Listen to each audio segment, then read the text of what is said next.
Não sei se o chiado tem a ver com a altura do som, mas qualquer coisa pode deixar baixinho, porque minha voz chega. Viu? Amós 5, do 1 ao 9, hoje a gente vai receber a seguinte convocação: busquem a Deus e vocês viverão. O texto nos diz o seguinte: ouçam esta palavra que falo contra vocês, ó casa de Israel. É uma lamentação. Caiu a virgem de Israel para nunca mais se levantar. Está estendida na sua própria terra, e não há quem a levante. Porque assim diz o Senhor Deus: a cidade da qual saem 1000 conservará apenas 100, e aquela da qual saem 100 conservará apenas 10 para a casa de Israel. Pois assim diz o Senhor à casa de Israel: busquem a mim e vocês viverão. Porém, não busquem Betel, nem venham a Gilgal, nem passem a Berseba, porque Gilgal certamente será levada cativa e Betel será reduzida a nada. Busquem o Senhor e vocês viverão. Do contrário, ele romperá na casa de José com um fogo, como um fogo que a consome, e não haverá em Betel quem consiga apagá-lo. Vocês que transformam o juízo em veneno e lançam por terra a justiça, busquem aquele que fez o 7 estrelo e o Órion, aquele que torna as densas trevas em manhã e muda o dia em noite, aquele que chama as águas do mar e as derrama sobre a terra. Senhor é o seu nome. É ele que faz vir súbita destruição sobre o forte e ruína contra a fortaleza. Vamos orar? Senhor nosso Deus, nós te agradecemos por mais uma vez incentivar-nos a estar em tua casa, impelir-nos a comparecer à tua casa, nos trazer com o coração aberto e pronto para ouvir a tua voz, que ela seja ouvida, que essa porção das Escrituras fale alto ao nosso coração e nos traga preciosas lições para as nossas vidas. Nós assim oramos no nome de Jesus. Amém. Você se senta com o texto aberto para que a gente possa trabalhá-lo nesta noite. Se eu usar um microfone de mão, será que fica melhor? Sem problema algum.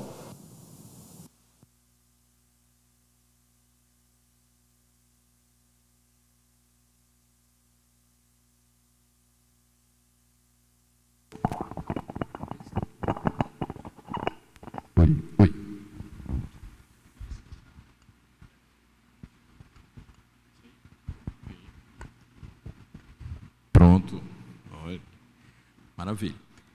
Então, meus irmãos, os capítulos anteriores que nós trabalhamos de Amós, eles enfatizaram que Deus irá castigar Israel. Que eu vou dar esse pano de fundo e dar uma recapitulação para que a gente entenda bem o contexto desse lamento de Amós, dessa palavra de Amós tão forte com relação a esse povo. Então, anteriormente ele já tinha falado: Deus vai castigar o seu povo, lá no capítulo 3.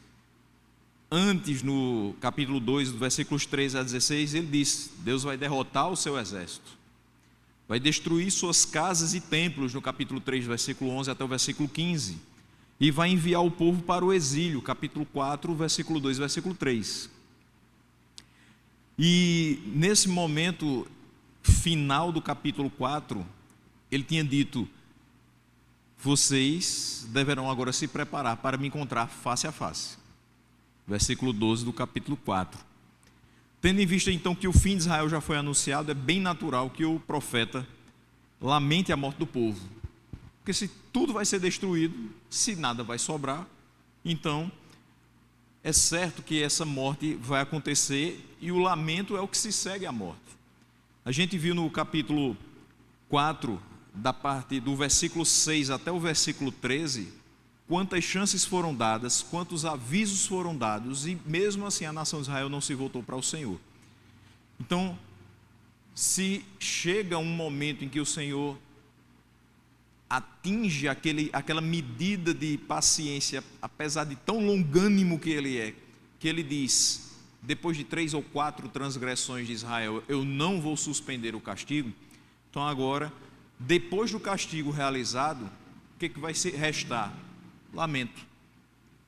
E a profunda preocupação de Amós com o bem dessa nação vai ser demonstrada num pedido para que Deus tenha misericórdia nas suas 2 primeiras visões, mas isso aí é capítulo 7, a gente ainda não chegou lá.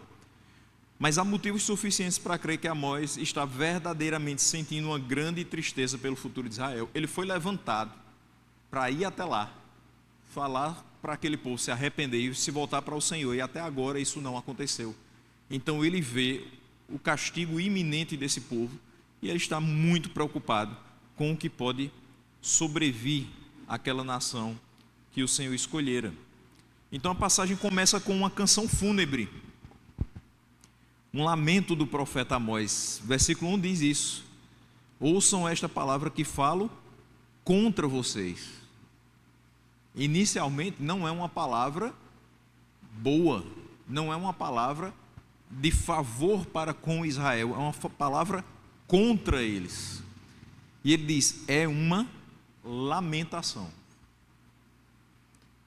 Tudo que ele vai falar nos primeiros 3 versículos é justamente o conteúdo desse lamento, mas não simplesmente sobre ele, o que ele sente a respeito do povo de Israel, mas também o que o Senhor Deus diz que acontecerá a esse povo. Ou seja, mais um pouco de palavras de juízo contra a nação de Israel, que não cessam. Ao mesmo tempo que você tem as palavras de conforto e de incentivo para voltar de Amós, você tem o Senhor sempre mandando essas palavras de juízo, para que as pessoas possam compreender: eu continuo sendo Deus longânimo, perdoador, mas ao mesmo tempo que eu sou totalmente amoroso, eu também sou justo. Eu digo a respeito do meu amor para com vocês, e vocês não se voltam para mim.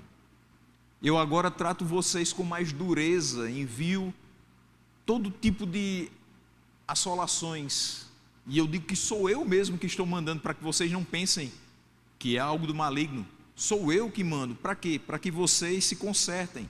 Mesmo assim vocês não se voltaram. Então, se não foi com palavras amorosas, não foi com palavras mais duras ou com acontecimentos mais catastróficos, mesmo assim eu ainda vou trazer alguma palavra para que vocês possam, quem sabe, cair em si e se voltar para mim. Então, essa passagem que começa com esse canto fúnebre pela nação de Israel, a nação de Israel vai ser comparada com uma virgem. E a causa da morte era a incapacidade de buscar corretamente ao Senhor. Mesmo tendo 3 centros de adoração, Israel tinha 3 centros, além de Jerusalém. E mesmo assim, não tinha buscado corretamente ao Senhor, não conseguia encontrar o Deus verdadeiro nos seus cultos. Nesses locais não era o Deus verdadeiro que eles adoravam. E a gente vai perceber isso, que além de Jerusalém, você tinha mais um no sul, que era Beceba, e 2 ao norte, que era Betel e Gilgal. E por mais que eles estivessem indo para esses locais, principalmente os 3 últimos que eu citei, eles não encontravam a Deus ali, porque eles não buscavam a Deus da maneira correta. Então, apesar de todos os avisos que Deus mandara, Israel não se voltava para ele. Dessa forma, então, Israel devia se preparar para se encontrar com o Senhor em juízo. Pelas suas transgressões, Deus estava entregando aos seus inimigos. E as palavras foram muito duras no capítulo 4, para que você fosse totalmente destruído. Que as palavras de Amós vão ecoar aquilo que foi falado lá em Deuteronômio, principalmente 28. Então vai perceber que o fruto da desobediência é justamente esse juízo que está sendo declarado contra essa nação. Mas Amós faz, além desse lamento dos versículos 1 a 3, um novo apelo nos versículos 4 a 9, para que se busque a Deus. Por isso que ele diz: busquem o Senhor e vocês viverão. Amós é o portador não de boas novas inicialmente, ele é sempre portador de palavras de juízo, mas o seu coração, também compelido por Deus a ser compassivo para com esse povo, também o leva a mais uma vez apelar para que eles busquem o Senhor, o verdadeiro Senhor, para que eles possam viver. Então, mas apesar de eu ter falado um pouco de tudo que já se passou no livro de Amós, mas é importante que a gente fale um pouco mais a respeito de onde sai Betel, Gilgal, qual o problema dessas duas localidades. O que tanto se fala aqui nesse capítulo 5, e por que ele lá no versículo 5 vai dizer: não busquem Betel? Qual o problema deles estarem cultuando em Betel? Porque depois ele vai dizer: nem venham a Gilgal e nem passem a Berseba.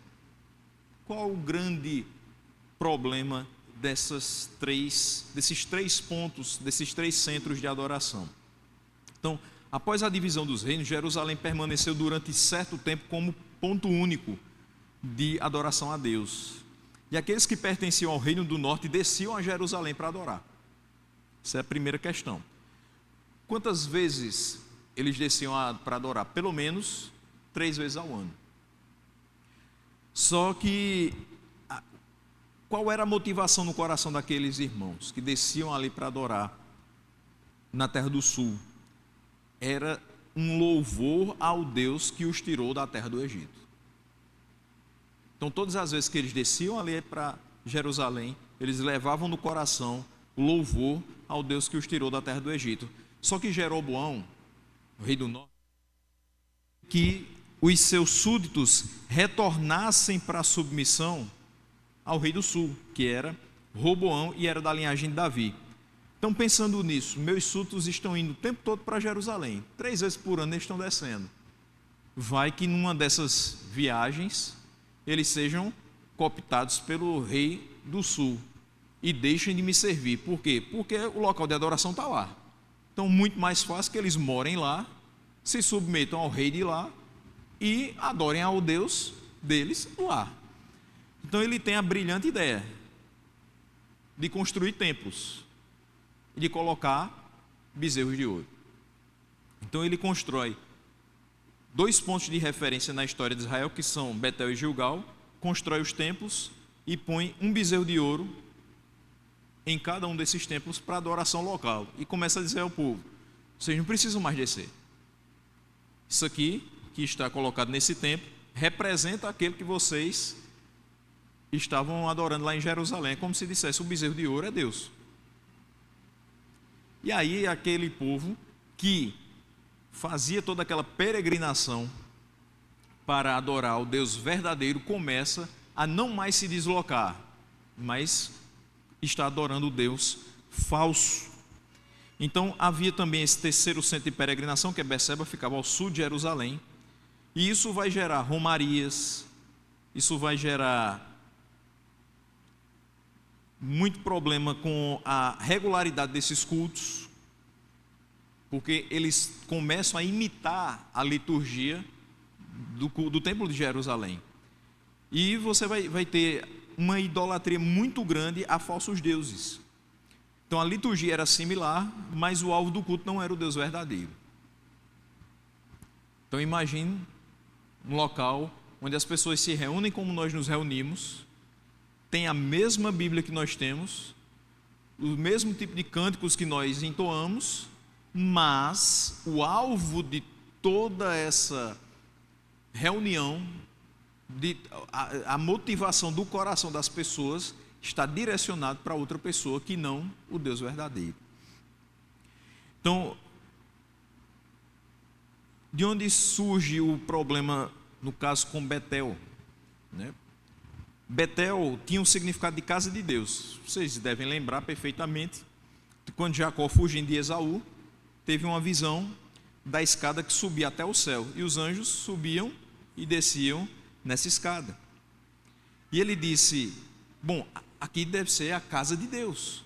E aí ele colocou o nome daquele local de Betel, que significa casa de Deus. E ao voltar de Canaã, ele construiu ali um altar e recebeu de Deus a confirmação da aliança que havia sido feita anteriormente a Abraão, a Isaac e agora com ele. Só que o povo que iria adorar ao Senhor naquele local agora, não estava adorando ao Deus verdadeiro, o Deus da aliança. Ou seja, na casa de Deus, Deus não estava. Ali estava o bezerro de ouro colocado por Jeroboão, que disse para o povo adorar lá. Gilgal era o local do acampamento militar de onde Josué e os exércitos israelitas saíram para a conquista da terra. Ou seja, era um local de confirmação. Deus cumpriu o que havia prometido. Nós vamos sair daqui agora para tomar posse da terra. E era um símbolo desse cumprimento. Jeroboão colocou o segundo bezerro de ouro lá. E as pessoas deveriam ter em mente o seguinte: já que foi daqui que nós saímos para tomar a terra prometida, para conquistar essa terra, então realmente Deus deve estar aqui. Mas não na forma do bezerro de ouro. Mas ali era o segundo erro daquele povo, incentivado por Jeroboão. E em Beceba, o terceiro ponto foi que Abraão ouviu de um rei pagão que o Senhor era com ele. Isaac teve uma visão na qual Deus dizia que estava com ele. Jacó, quando ia atemorizado visitar José no Egito, ouviu de Deus que ele podia ir sem medo, porque Deus estava com ele. Então, o pensamento daquele povo era: se estamos indo adorar em Beceba, Deus está conosco. Veja que não foi sem fundamento que Jeroboão tomou esses 3 locais e colocou esse povo para adorar em cada um deles, principalmente Betel e Gilgal, onde ele colocou o bezerro de ouro. Então, é muito difícil quando a gente percebe o povo se enganando com relação à palavra de Deus por detalhes. Isso acontece bastante hoje, porque nem toda heresia é escancarada, é explícita. Tem muita coisa que você vai inicialmente dizer o seguinte: rapaz, até que faz sentido. Vai dizer: não, isso aqui eu já vi na Bíblia. Acho que tem um versículo que parece com o que essa pessoa está dizendo. Então não é totalmente sem fundamento. Claro, boa parte das coisas que acontecem, se você for analisar direitinho, claro, eu não vou pedir para que você passe o dia todo, os seus dias desperdice observando essas programações televisivas e heréticas. Mas o mínimo delas a gente precisa ter noção do que a gente pode enfrentar e do que as pessoas ao nosso redor enfrentam também, para que elas não sejam enganadas. E a gente percebe que começa com a leitura da Bíblia.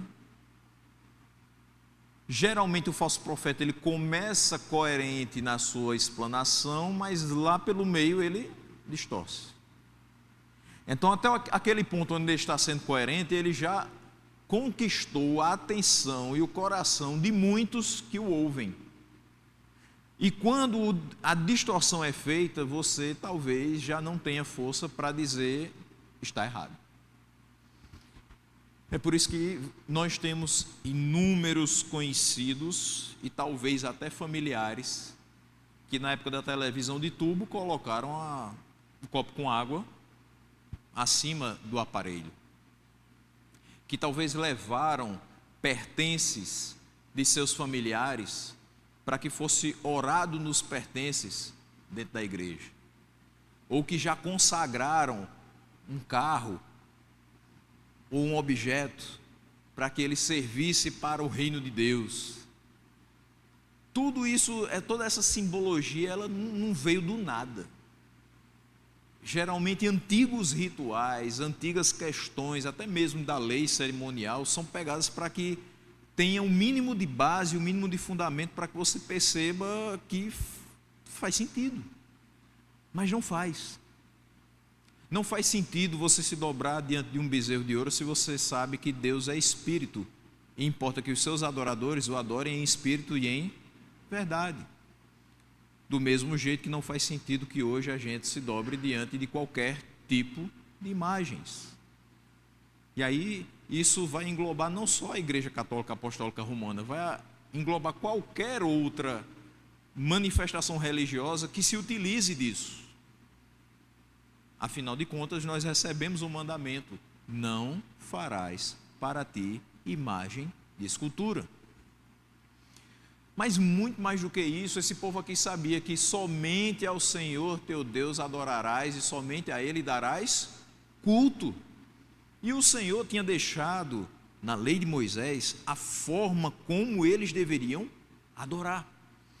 Nós sabemos, pela palavra de Deus, o modo como nós devemos adorar.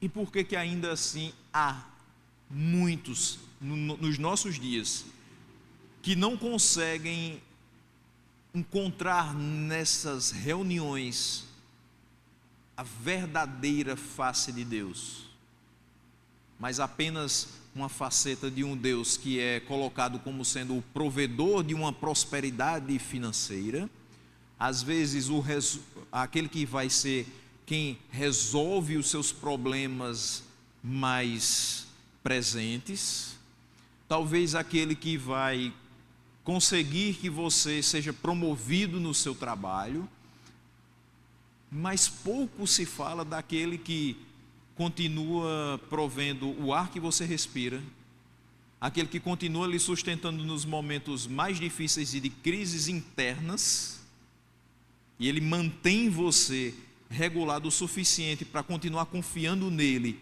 e observando a sua palavra. Pouco se fala daquele que também corrige o seu filho para que ele possa voltar a acertar, porque qual é o pai que não corrige o seu filho, a quem ama? Assim é Ele conosco. Então, não dá para a gente simplesmente olhar para Deus da maneira que nos é conveniente. Talvez tenha sido isso que atraiu o coração daquele povo de Israel, porque é perto da minha casa. Então, Jeroboão colocou o bezerro de ouro. Eu não preciso andar mais 50 milhas para chegar lá. Eu não preciso atravessar do reino do norte para o reino do sul para adorar o Senhor. Eu vou adorar perto de casa. E quantas vezes nós trocamos de igreja porque a igreja ficou longe? Porque meu bairro é muito distante, porque eu tenho que pegar 2 ônibus, porque demora meia hora para eu chegar na igreja mesmo de carro. Porque o culto é de 9h30 da manhã, eu tenho que sair de casa de 8 horas da manhã para chegar a tempo. Tudo é dificuldade. E aí você procura algo mais perto da sua conveniência, como essas pessoas aqui estavam procurando, e Jeroboão muito espertamente proveu isso para eles. Mas nós precisamos procurar as pessoas, a igreja e os líderes que nos levam para mais perto da palavra. Jerusalém é longe, né? Mas é onde a palavra está. Jerusalém é longe, mas é onde as pessoas cultuam ao Senhor verdadeiramente. Jerusalém é longe, mas quem disse que você serviria ao Senhor em comodidade?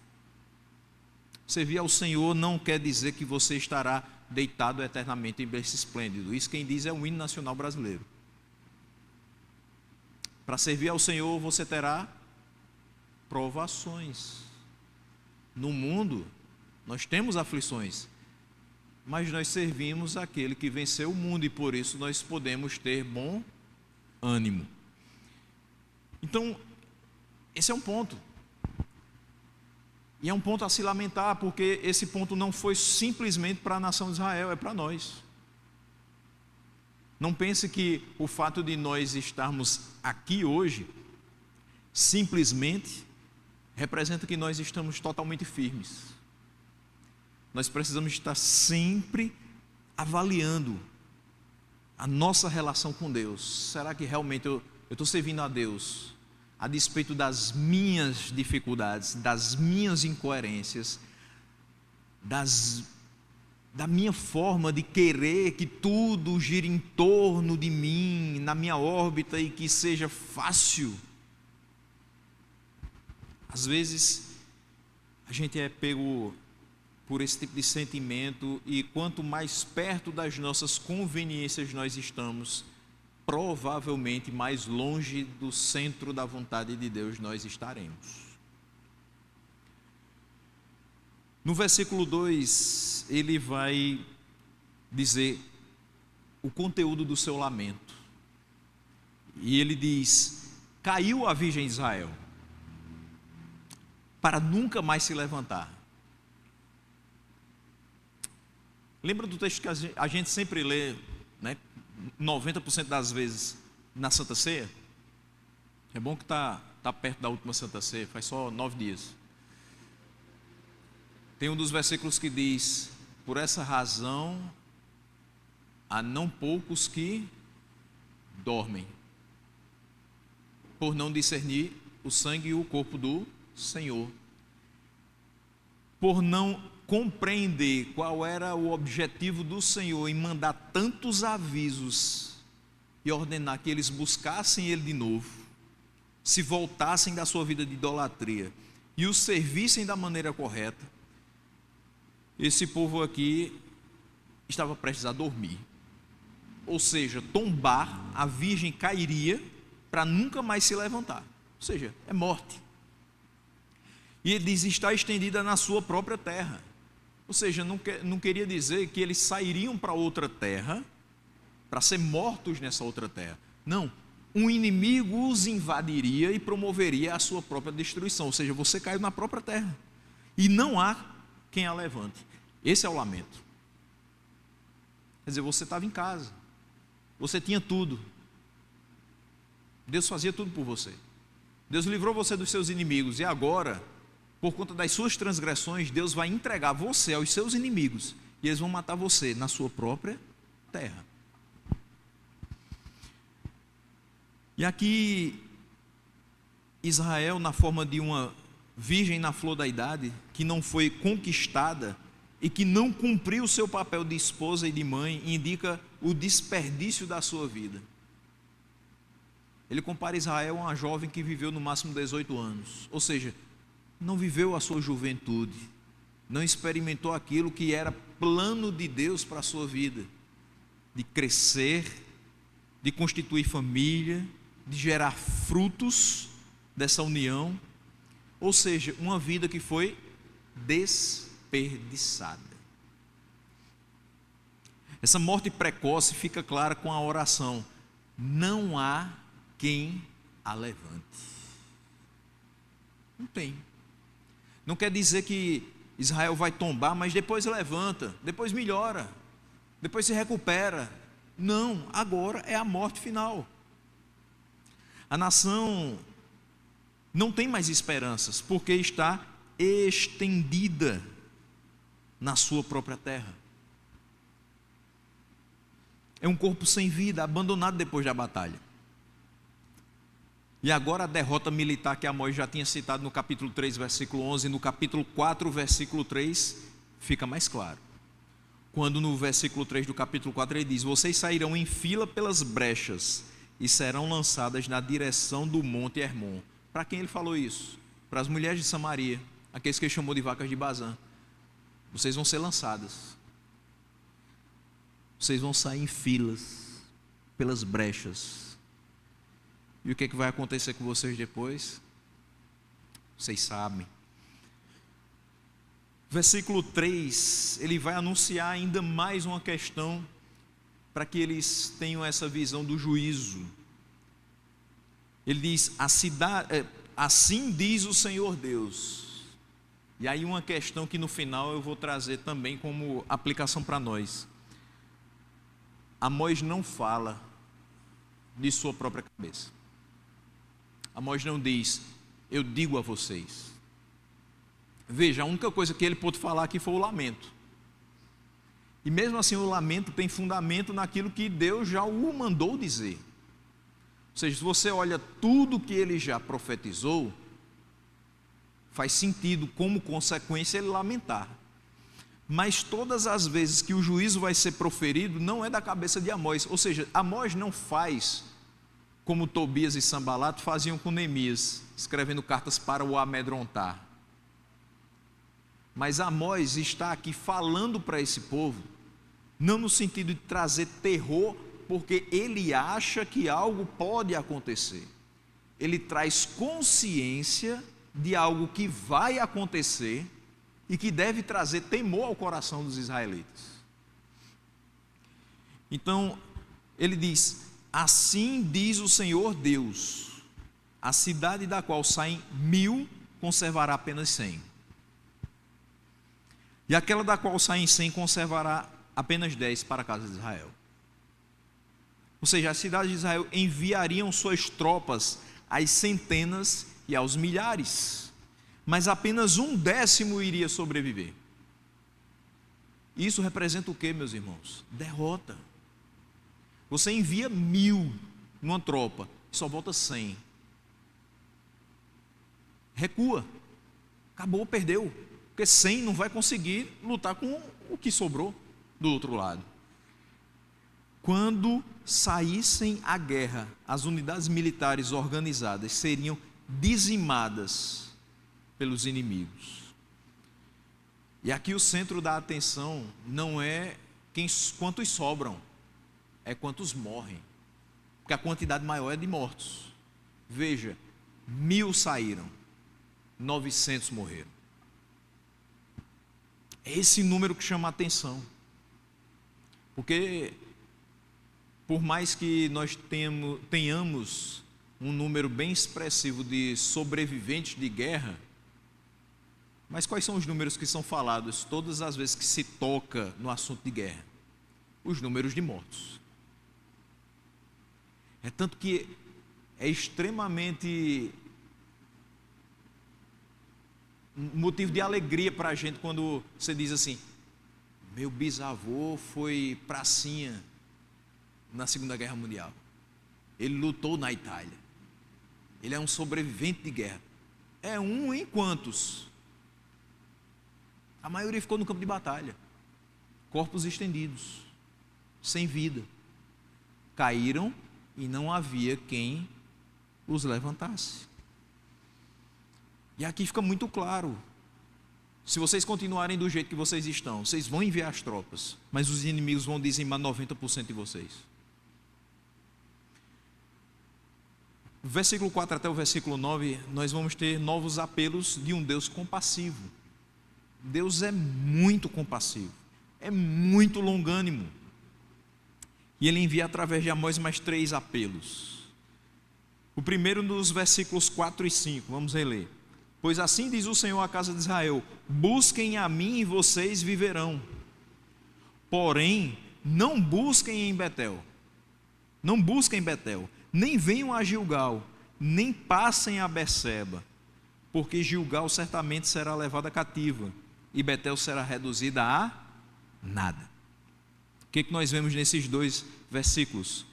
O Senhor destruiria os 3 centros de adoração. Em qualquer um desses 3, eles estavam encontrando o Senhor? Não. Então, se você quer buscar a Deus para viver, para que a sua vida seja salva, não busque em Betel, porque lá tem quem? O bezerro de ouro. Então você não vai encontrar Deus lá. Não busque em Gilgal, por quê? Porque lá tem outro bezerro de ouro. Então você também não vai encontrar Deus lá. Também não desça a Berseba. Se você está indo para o sul, então vá para Jerusalém. Busque ao Senhor e viva. E se eles não fossem mais aqueles locais e buscassem ao Deus verdadeiro, ainda haveria misericórdia para eles. Se a gente deixar a idolatria, se a gente deixar de buscar os atalhos da vida cristã, para que seja mais fácil, mais cômodo, mais suave, para que a palavra não incomode tanto, para que a gente não leve tanta pancada das pregações do pastor, se a gente começar a levar a sério o que é pregado ao nosso coração, se a gente começar a perceber que a vida cristã é muito mais do que a gente tem vivido, se a gente realmente abraçar essa responsabilidade, a gente vai viver. Mas quanto mais facilidade a gente buscar, quanto mais se desviar, menos vida a gente tem condição de experimentar. E é muito interessante a figura que ele usa, porque Gilgal certamente será levada cativa. Gilgal era o local onde as tropas saíam para a conquista da terra, e agora vai ser levada cativa. O local onde tinha exércitos, agora as pessoas vão ser tomadas, sem defesa.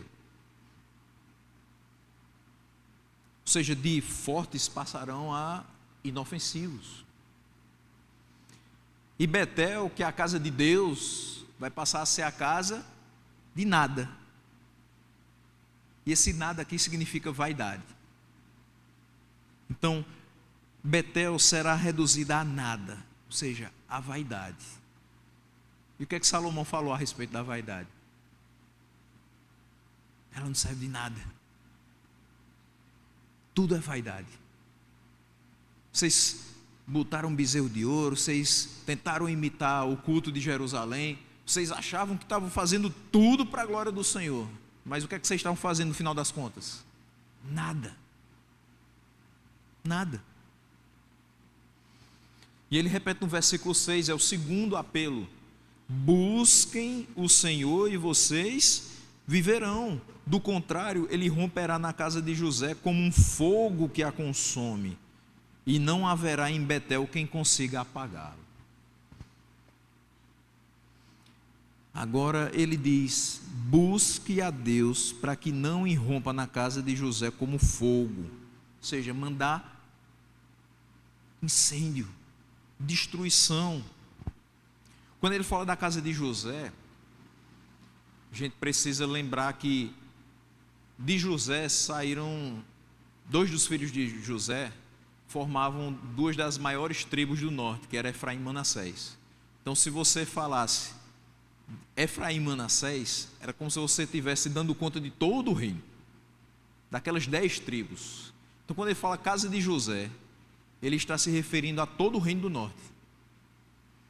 Porque se você tem 4 locais de adoração, mas 2 dos locais de adoração têm bezerros de ouro, e todos eles são no reino do norte, quem seria o maior alvo de juízo do Senhor? O reino do norte. Então ele diz, as 10 tribos, a totalidade do reino do norte, se vocês não buscarem a Deus para viver, vão ser alvo da destruição do Senhor. O fogo vai irromper na casa de José, e esse fogo é Deus. Ele está dizendo aqui: busquem o Senhor e vocês verão, do contrário, Ele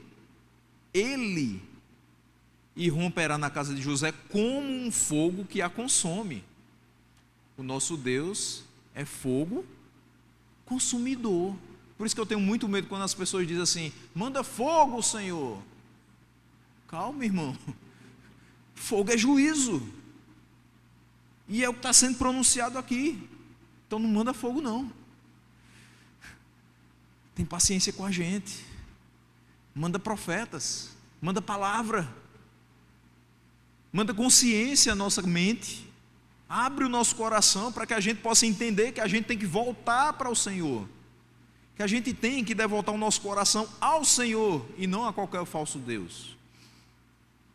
E ele diz claramente: não haverá em Betel quem consiga apagá-lo. Você está na sua casa, no reino do norte, aí você diz: aqui está sendo destruído, eu tenho que fugir. Aí você vai fugir para Betel. O que é que tem em Betel? O templo com bezerro de ouro. Bezerro de ouro vai ajudar você a apagar o fogo? Não. Vocês estão adorando bezerro de ouro, vocês vão buscar a ajuda dele, mas eu quero dizer a vocês que não haverá em Betel quem consiga apagá-lo. Fiquem certos disso. Terceiro apelo. Esse é direto para os magistrados. Ele diz: vocês que transformam o juízo em veneno e lançam por terra a justiça.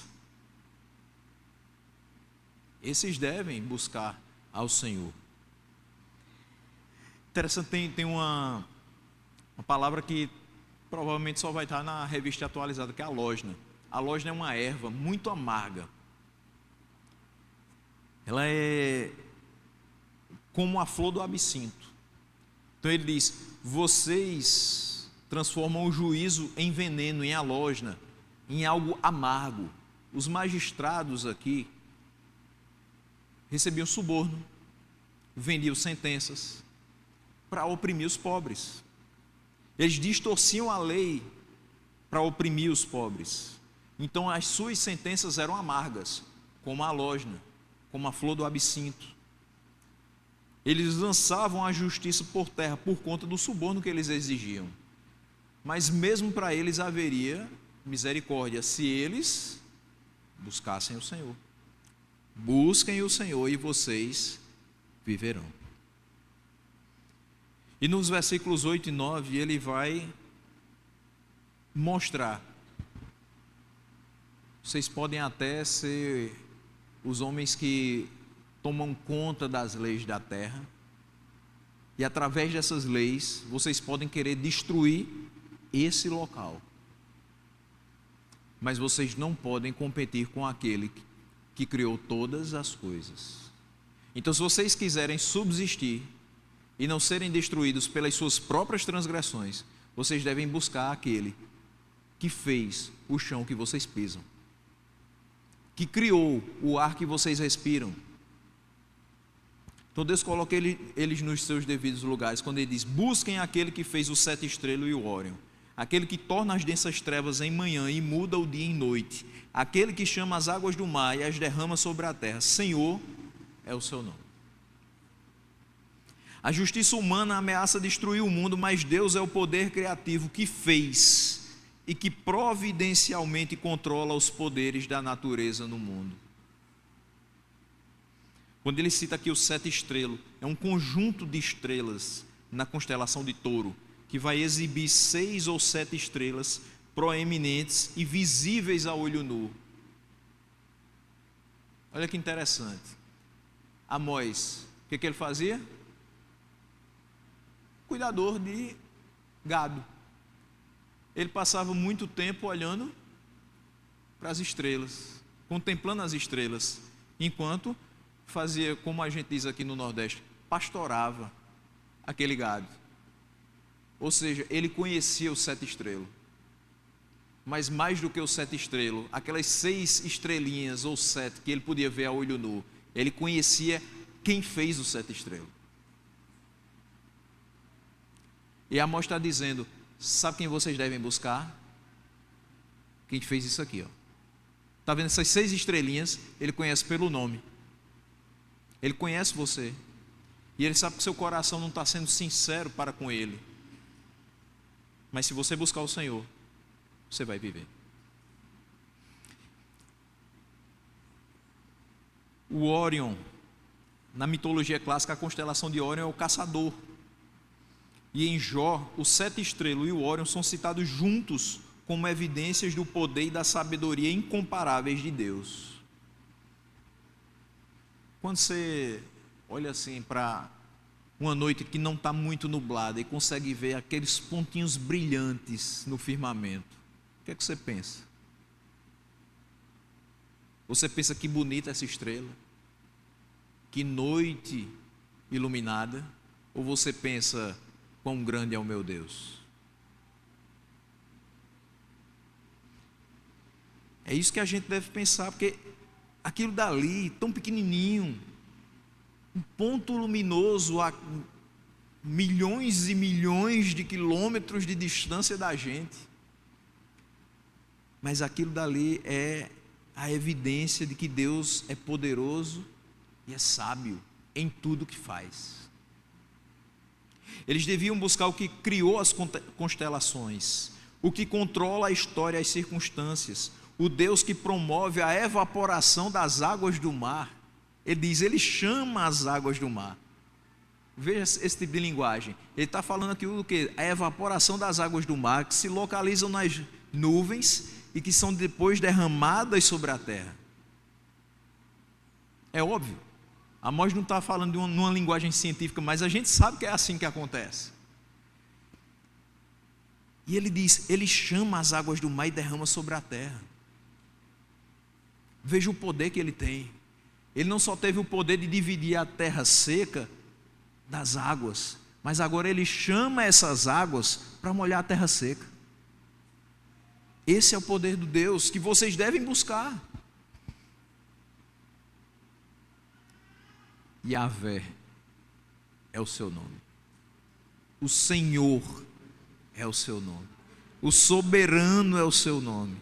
O eu sou, o todo-poderoso, o Deus da aliança, que esse povo estava se esquecendo. E o versículo 9 é ele que faz vir súbita destruição sobre o forte e ruína contra a fortaleza. Ou seja, o que é muito mais forte que eles e que traria súbita destruição e ruína contra a fortaleza. Amós aqui cantou a morte iminente de Israel, mas com o coração quebrado, compassivo, triste. Ele faz um novo apelo aos israelitas, traduzindo as palavras que o Senhor o ordenou falar. Busquem a Deus e vocês viverão. Eu quero trazer aqui apenas 4 pontos para que a gente possa finalizar a meditação de hoje. Primeira questão, meus irmãos, a partir desse texto nós compreendemos que a palavra de Deus é verdadeira. Porque tudo o que Amós disse aconteceu. Lembra que eu falei, mais ou menos na metade do sermão, que a gente ia perceber que sempre Amós fala, assim diz o Senhor. O assim diz o Senhor não somente tira dele a responsabilidade e leva para Deus, mas também confere essa veracidade, essa autoridade nas palavras que ele pronuncia. Os últimos 20 anos do Reino do Norte foram marcados por muitas tensões. E cerca de 50 anos depois do que ele falou aqui, exatamente no ano de 722, Sargão II, rei assírio, invadiu o Reino do Norte e destruiu todas as cidades fortificadas. Todas. Ou seja, ele trouxe súbita destruição sobre o forte e ruína contra a fortaleza. Todas as cidades fortificadas foram destruídas. Foram mortos milhares de judeus. Mandava 1000, voltava 100. Mandava 100, voltava 10. E todo o despojo ele levou para a Síria. Ou seja, se você ouvir a voz do Senhor, atente para o que ela diz. Porque a palavra de Deus é verdadeira. Segunda questão, Deus quer que nós o adoremos como Ele nos ensina na sua palavra. Existem princípios que nos foram revelados e nós devemos segui-los. Como é que nós vamos tomar ciência desses princípios? Observando a sua palavra. O Salmo 119 traz: como poderá o jovem manter puro o seu caminho? Observando segundo a sua palavra. Como nós podemos manter o culto ao Senhor puro, de acordo com aquilo que Ele requer? Observando a sua palavra. Terceiro, Deus é compassivo. Deus apela por mais 3 vezes. Mais 3. Ele já tinha falado por 5 no capítulo 4. Mas vocês não voltaram para mim. Então ele apela mais 3. Em meio a um canto fúnebre de Amós, que deveria fazer com que aquelas pessoas pensassem: a gente está muito perto de ser destruído, da morte. Ele diz: a morte é próxima, mas se vocês me buscarem, vocês viverão.